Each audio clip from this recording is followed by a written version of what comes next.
Hello, good evening mga kadogo, mga kamingming, Mr. Dogo Style TV. So medyo late na po tayo nagbablog, around 9:40 p.m. Medyo busy po tayo sa ating trabaho. So, papanahonan ko pong sagutin sa abot ng aking makakaya ang katanungan ni Ma'am Lubel ng Laguna. Ang kanyang pong katanungan ay halaga po para sa ating mga dog lover. Dagdag kaalaman po, kaya nag-interest ako itakilap to. So again, hindi po ako professional vet. Ang mga sasabihin ko po ay according lang sa aking mga experiences. 10 years na po akong dog breeder and cat breeder. So para sa akin po, ako po ay meron na rin kaalaman. Especially dahil sa aking actual na pag-aalaga ng mga aso at pusa. So pagdating sa actual experience po, malalim na po ang experiences natin. So ganun. Ma'am Lubel, ang katanungan ni Ma'am Lubel, nagkaroon po siya ng aso na leptospirosis po. Saan daw po nanggagaling ang leptospirosis? Ano raw po ang sanhi nito? Ano raw po ang gamot? Well, tinanong niya po to, it's too late na rin daw po para itanong. Gusto niya lang daw po ng additional knowledge. Dahil honestly po, hindi niya po na ipa-doktor yung alaga niya dahil nga 2 araw pa lang namatay na po.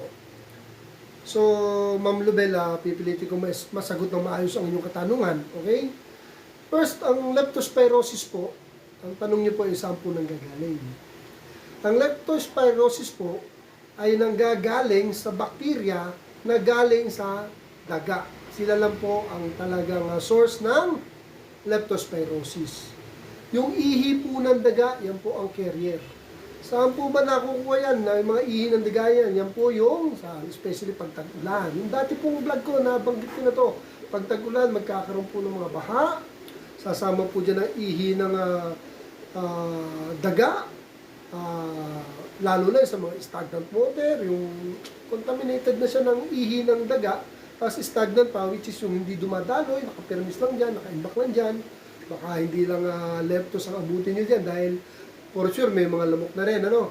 So, yun. Ang leptospirosis ay nanggagaling sa bakterya ng ihi ng daga. Yan po talaga ang cause ng leptospirosis. Isa pang katanungan niya, nanilaw daw po eh. Hindi niya na napacheck eh. So, tanong lang siya. Ang sabi nga, pwede raw leptospirosis. Again, pwede daw leptospirosis. Pero tinanong ko po siya, ayun nga po, nanilaw. Yung white ng mata po natin, yan, nanilaw. Yung balat, yung tiyan ng aso niya is nanilaw. So, nag-interest ako talaga sa topic na to. Dahil meron akong additional, even yung sa previous vlog ko, masyado po siyang shortcut. Yun po, ito po, ang leptospirosis is dahil sa ihi ng daga. Pero po, dito pumasok po yung katanungan na nilaw daw po yung aso niya, yung mata ng aso niya, yung puti na nilaw. Hindi lang po kasi dahil sa leptospirosis, kaya naninilaw po alaga natin. Kasi iba, pag sinabing nanilaw na leptospirosis, hindi po. Marami pong pinanggagalingan ang paninilaw ng ating alagang aso. Yung paninilaw ng mata, paninilaw ng skin nila. Pwede pong anemia, yung pong RBC niya, yung red blood cell niya is napakababa, nagkokos din po yan ng paninilaw. Yung po may problema sa gallbladder, I know, malalim na explanation na po ito, no? Hindi po tayo expert. Yung pong may sakit na sa gallbladder, naninilaw rin po ang aso nun. Mga alaga natin, kung ano po yung leptospirosis nakikita natin, madilaw, yun din po yun. And pag may sakit na sa kidney, or cancer, infection, naninilaw na po yan. Ngayon, ito po, kaya ako po sinabing medyo may dadagdag ako. Kasi po, ang leptospirosis po, is galing po yan sa bakterya ng ihi ng daga. Meron pa po kasi isang konsepto na mas malalim, yung po tinatawag na jaundice. Parang similar po, ano? Kaya lang ang jaundice po, naninilaw din po ang alaga natin. Yun din ang symptoms eh. Yung nakikita natin physical, yun din eh. Kaya lang ang jaundice po kasi yan yung mataas na bilirubin ng liver. So, hindi normal yung bilirubin ng ating alagang aso. So, pag po ganoon, nagkakaroon na po ng complication. Medyo talagang delikado na po. Kasi pag may complication na po, nandiyan na po titirahin na po ang ating kidney. Ang ating, yun nga, yung may renal failure na, napakalalim po no? Para explain, so ginagawa ko lang po at talaga ko ano yung kaalaman ko.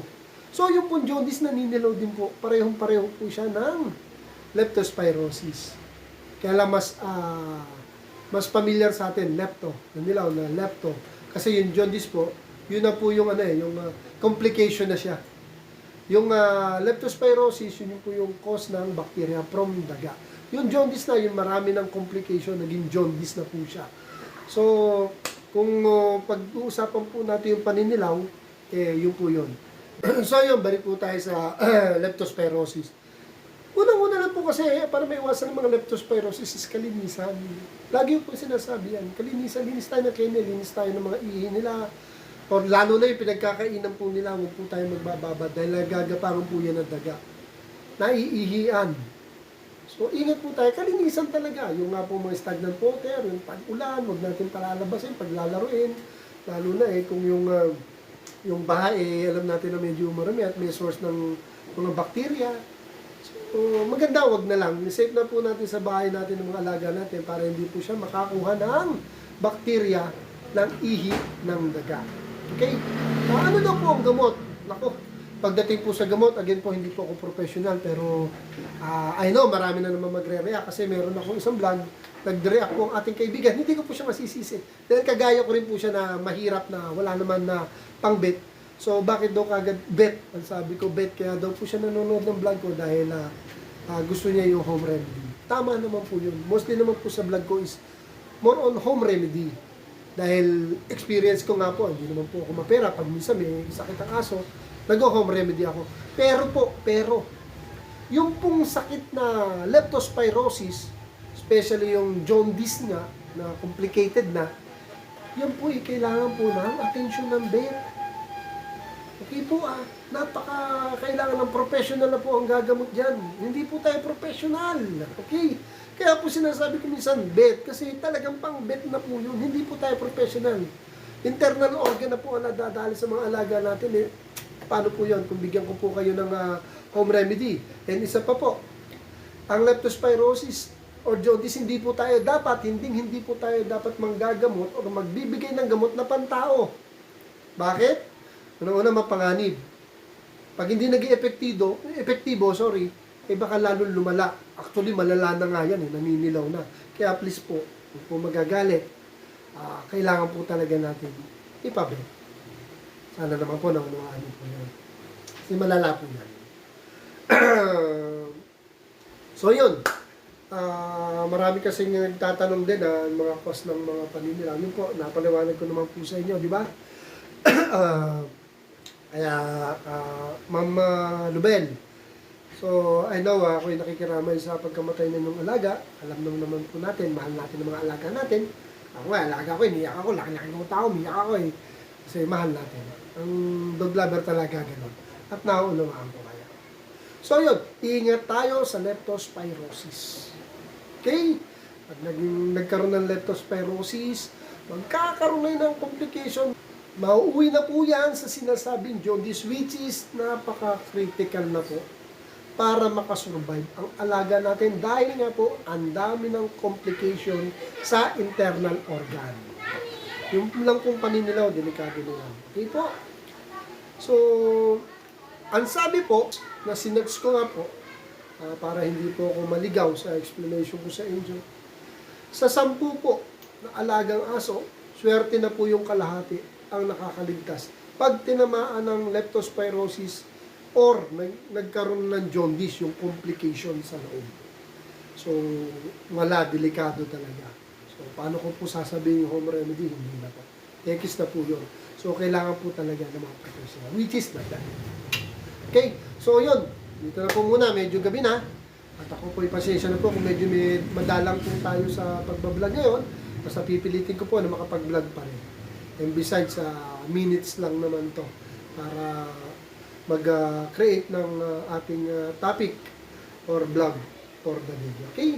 So, dito na lang po, Mr. Doggo Style TV. Sa mga hindi pa po nakakapag-subscribe, subscribe po kayo. At sa mga gusto magtanong kayo. At talagang sasagutin ko po yan.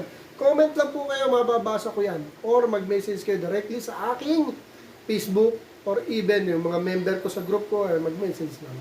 Sasagutin ko po yan, lalo na po kung interested ang topic na makakatulong sa mga kapwa nating dog owner at especially sa mga beginner na gustong mag-alaga.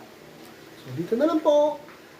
Gabi na po at ako'y po inaantok na at bukas maaga na naman po. Siyempre, priority po natin ang ating trabaho. Dito na lang. God bless sa atin lahat. Solid tayo mga dog lover and cat lover. See you next time. Thank you for watching.